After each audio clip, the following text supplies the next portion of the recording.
En aquel tiempo, al pasar, vio Jesús a un hombre llamado Mateo sentado al mostrador de los impuestos y le dijo: «Sígueme». Él se levantó y lo siguió. Estando en la casa, sentado a la mesa, muchos publicanos y pecadores que habían acudido se sentaban con Jesús y sus discípulos. Los fariseos, al verlo, preguntaron a los discípulos: «¿Cómo es que vuestro maestro come con publicanos y pecadores?». Jesús lo oyó y dijo: «No tienen necesidad de médicos los sanos, sino los enfermos. Andad, aprended lo que significa: misericordia quiero y no sacrificio, que no he venido a llamar a los justos, sino a los pecadores». Palabra del Señor. Gloria a ti, Señor Jesús. El Evangelio de hoy plantea un tema interesante y de actualidad. En primer lugar, el Señor nos da un ejemplo con su comportamiento de cuál tiene que ser nuestra forma de actuar. Si Él ha venido a sanar a los enfermos, si ha venido a buscar a los pecadores, si Él comía con aquellos que eran considerados pecadores oficiales y que seguramente lo eran, no los únicos que lo eran, pero ellos lo eran, pues también nosotros tenemos que hacer lo mismo. Aparte de que hay que empezar por constatar que entre esos pecadores estamos nosotros. Entre esos pecadores con los que comía el Señor estamos nosotros. Entre esos pecadores que el Señor vino a salvar estamos nosotros. No es que podemos decir: el Señor ha venido a salvar a los pecadores, a mí no, que yo no soy pecador. Al contrario, hay que decir: el Señor ha venido a salvar a los pecadores, gracias a Dios, porque yo me cuento entre ellos. Pero una cosa es el comportamiento con la persona y otra cosa es el comportamiento con lo que hace la persona. El Señor ha venido a sanar a los enfermos, a buscar a los pecadores, ¿pero para qué? El Señor ha venido a cada uno de nosotros, no tenemos que ir a buscar muy lejos. El Señor ha venido a cada uno de nosotros, ¿pero para qué? ¿Cómo le llamamos? Le llamamos Salvador. Es decir, ha venido para salvar. Él dice que va en busca de la oveja perdida para llevarla de nuevo al redil. Él dice que es la salud de los enfermos y hace tantos milagros porque a los enfermos les cura.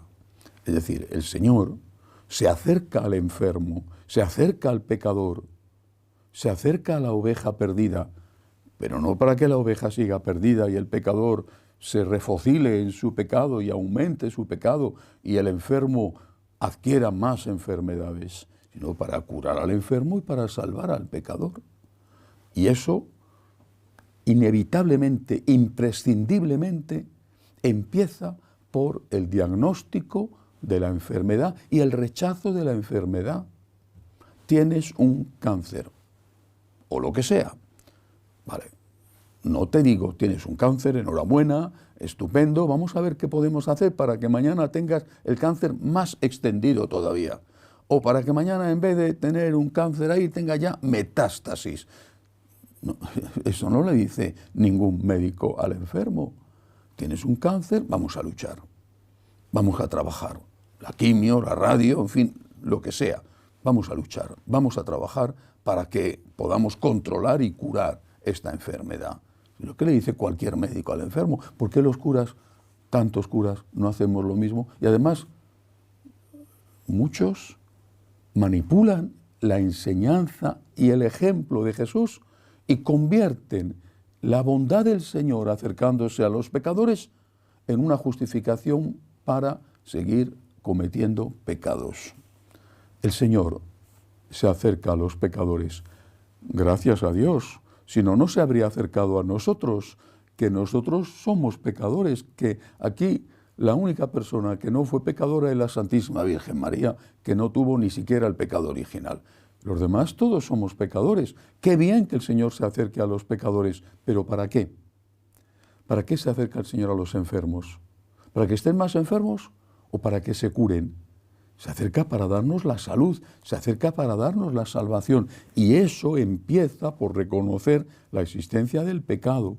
Eso empieza por hacer un diagnóstico y decir, esto lo estás haciendo mal. Y de hecho, así ocurrió. San Mateo, que posiblemente está refiriéndose al evangelista, a un hombre llamado Mateo, sentado al mostrador de los impuestos, posiblemente, muy posiblemente es el evangelista.